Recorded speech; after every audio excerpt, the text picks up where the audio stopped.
Assalamualaikum warahmatullahi wabarakatuh. Sampurasun, salam sejahtera, Om Swastiastu, Namo Buddhaya, salam kebajikan. Yang saya hormati Ketua Komisi 1 DPRD Provinsi Jawa Barat, Ketua Komisi 5 DPRD Provinsi Jawa Barat, yang saya hormati Ketua Kuarda Provinsi Jawa Barat, Pak Dedi selaku Kepala Dinas Pendidikan, Kepala Badan Kesbangpol juga hadir, Rokesra, Sekretaris Dinas Pendidikan, Adpim, para Kepala Bidang, Kepala UPTD, Kepala Cabang Dinas, Ketua Forum Sadar Hukum, dan unsur-unsur pendidikan. Adik-adik yang saya banggakan, yang pertama tentunya kita panjatkan puji syukur, adik-adik semua dalam keadaan sehat, ada nikmat umur, karena hari-hari kita terbuat dari innalillahi, ya, dalam keseharian hari-hari. Maka kita yang Allah berikan umur, kita isi dengan hal-hal yang positif dan bermanfaat. Juga ada nikmat kesehatan, prokes itu ibarat pakai helm, ya. Kalau kecelakaan memang ada rumah sakit, tapi mencegah kecelakaan itu adalah solusinya. Nah, COVID juga sama, kalau sakit parah ada rumah sakit yang sekarang sedang penuh, tapi yang terbaik adalah menggunakan prokes. Jadi belilah helm, judulnya prokes, kira-kira begitu dalam keseharian kita di hari-hari ini. Kemudian ada nikmat kita bersekolah, karena tidak semua bisa bersekolah dengan formal. Setiap tempat adalah sekolah, setiap makhluk adalah guru. Jadi sebenarnya kita bisa mendapatkan ilmu di mana saja, tapi adik-adik mendapatkan rezeki dari Allah, bisa bersekolah di sekolah-sekolah yang diinginkan. Bapak Ibu yang saya hormati, kita mengalami dua yang sedang kita coba adaptasikan, atau bahasa kerennya adalah disrupsi. Disrupsi yang pertama adalah disrupsi COVID, yang membuat kita harus menggunakan cara-cara baru untuk melanjutkan kehidupan. Tidak bisa bertemu, kita ada digital, tidak bisa jual beli, kita bisa digital, tidak bisa salaman, kita cukup mengganggukan dan menyimbolkan rasa hormat, dan adaptasi-adaptasi lainnya. Disrupsi kedua adalah lahirnya 4.0, yaitu masa depan kita, sebagian pekerjaan kita akan diambil oleh teknologi, sehingga kita harus beradaptasi. Jadi saya titip, ada dua disrupsi yang hari ini menghampiri kita, sehingga para guru, para pengambil keputusan di bidang pendidikan harus menghitung dua disrupsi ini, yaitu disrupsi pandemi dan disrupsi teknologi.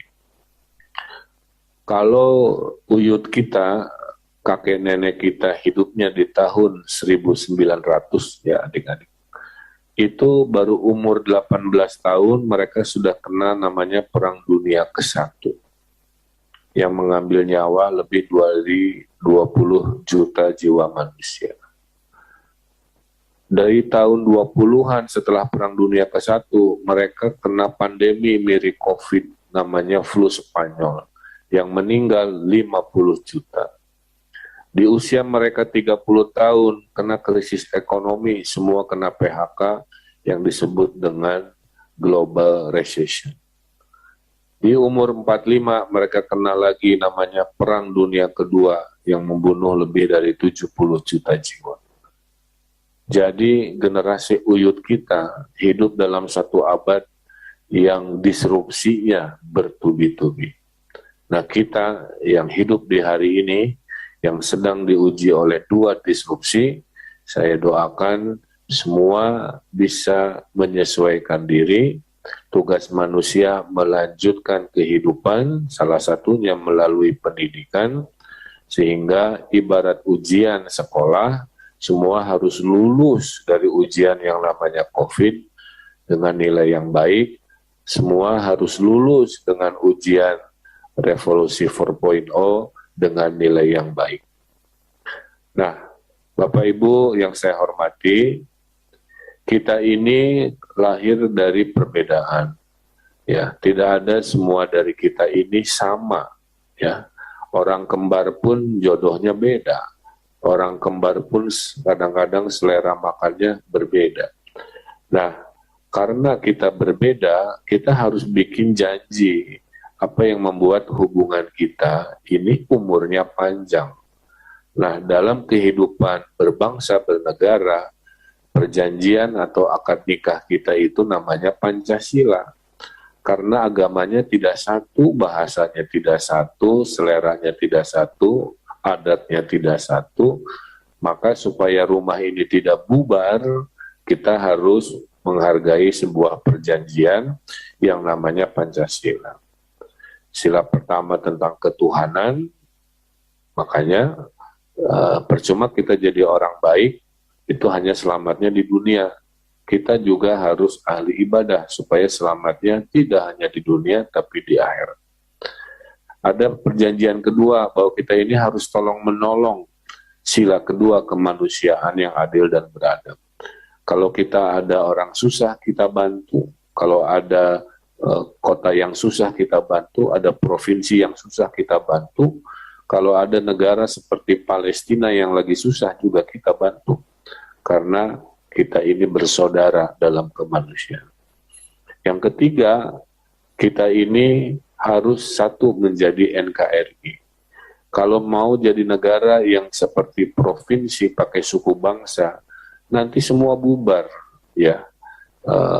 Seperti dulu ada negara namanya Yugoslavia, sekarang bubar karena menjadi negara provinsi Bosnia, negara Serbia, negara provinsi Kroasia, dan lain-lain.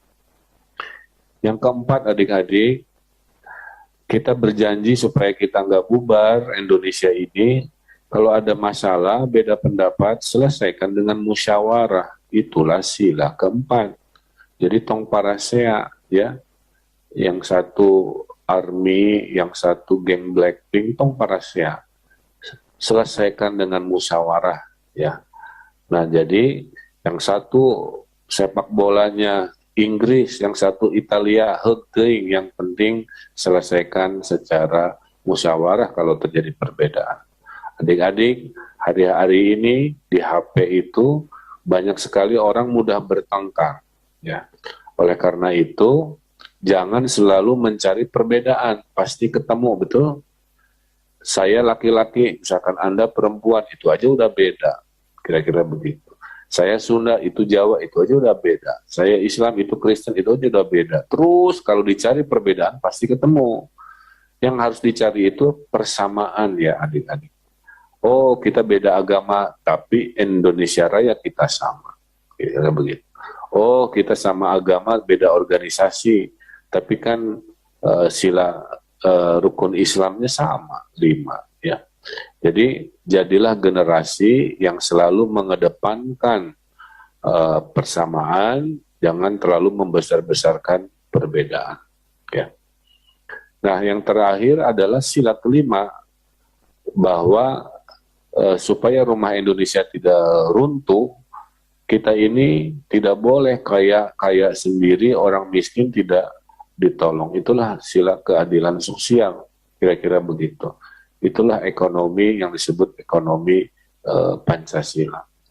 Nah, oleh karena itu, saya titip dalam waktu 25 tahun dari sekarang, ya, adik-adik usianya rata-rata nanti usia 30 sampai 40-an.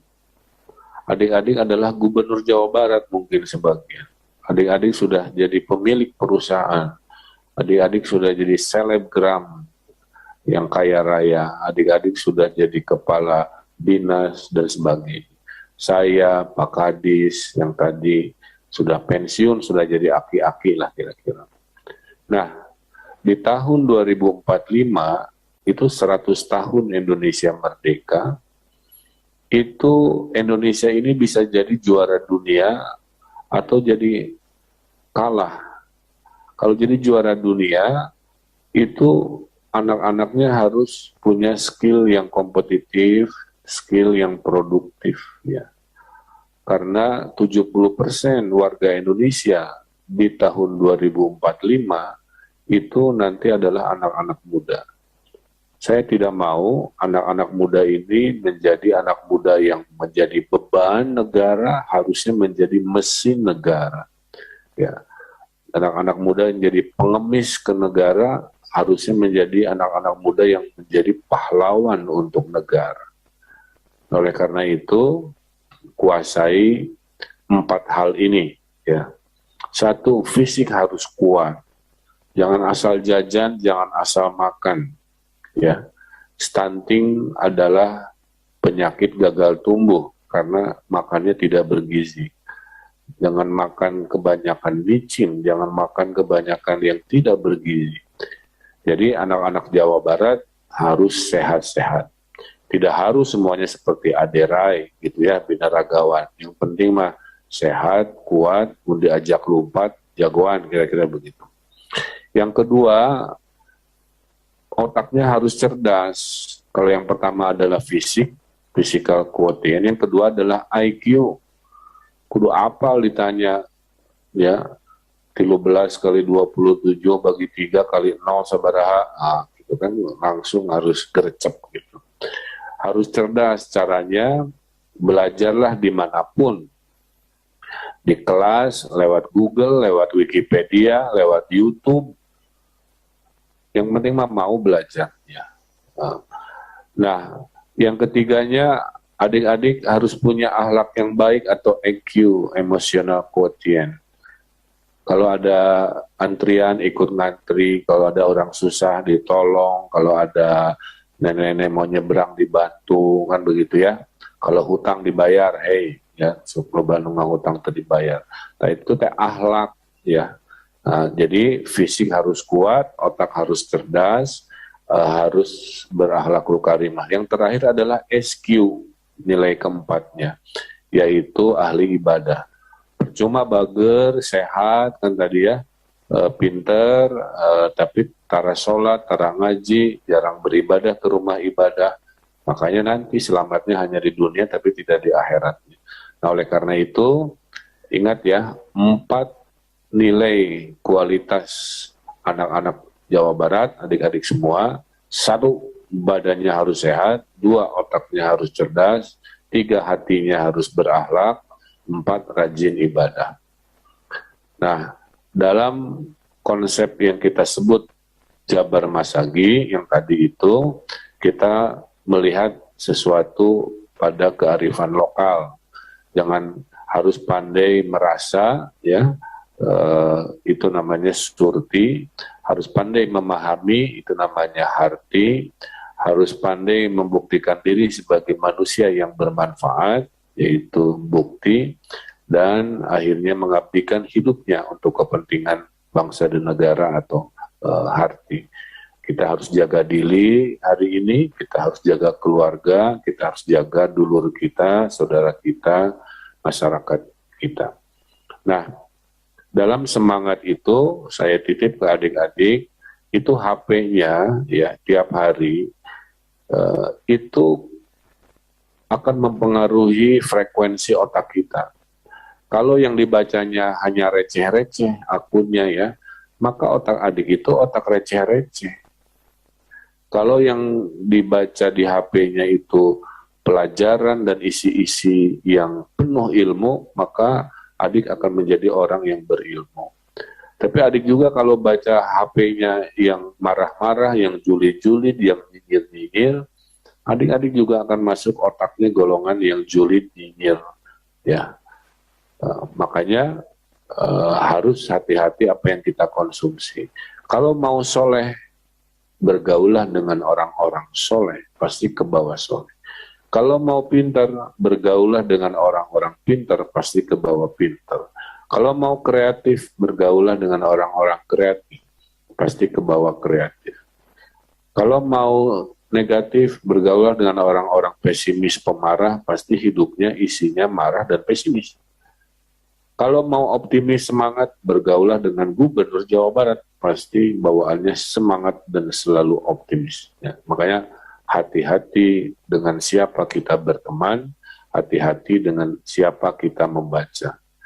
Kalau adik-adik ada yang nanti ngajak-ngajak sesuatu yang membenci pemerintah, ngajak ada yang membenci Pancasila, itulah cikal bakal tamu-tamu tidak diundang yang akan meruntuhkan rumah Indonesia kita. Jadi kalau ada ajakan-ajakan, grup-grup WA, ngajak ketemuan yang isinya mengadu domba, yang isinya menjelek-jelekan orang, yang isinya menjelek-jelekan negara, itu jangan diikuti, ya, sehingga nanti masa depan kita harus tetap seperti ini, yaitu negeri yang indah.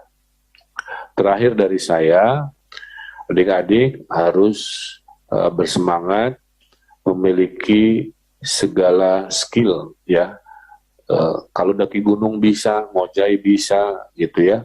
Berenang juga jagoan, nolong orang juga semangat, mengambil keputusan dalam kesulitan sudah biasa, memotivasi orang. Nah, semua itu banyak ada di gerakan kepramukaan.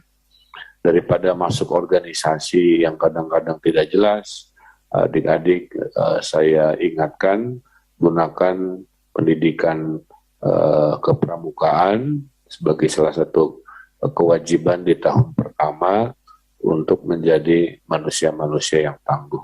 Ya, bikinlah viral yang positif, jangan jadi objek viral yang negatif. Kan zaman sekarang mah viral gampang ya, bikin TikTok joget-joget apalah gitu. Nah, itu mah gampang. Tapi jangan jadi buih-buih di lautan. Cuman datang pergi, orang juga akan memahami dan melupakan. Ya, jadilah gelombang yang kuat, gelombang yang hebat. Mudah-mudahan itu menjadi sebuah semangat. Saya kira itu Pak Dedi, Pak Kadistik ya, dalam pengenalan lingkungan sekolah. Ingat, kita reuni lagi adik-adik yang hadir di sini di tahun 2045. Pada saat saya sudah aki-aki, adik-adik reuni sudah jadi orang-orang hebat, ya amin, dengan cita-cita terkabul. Mudah-mudahan itu menjadi sebuah semangat. Saya titipkan masa depan Indonesia ke adik-adik, mulailah dengan belajar, suatu hari bisa seperti saya, menjadi manusia yang mengatur, jangan mau jadi manusia yang diatur, ya.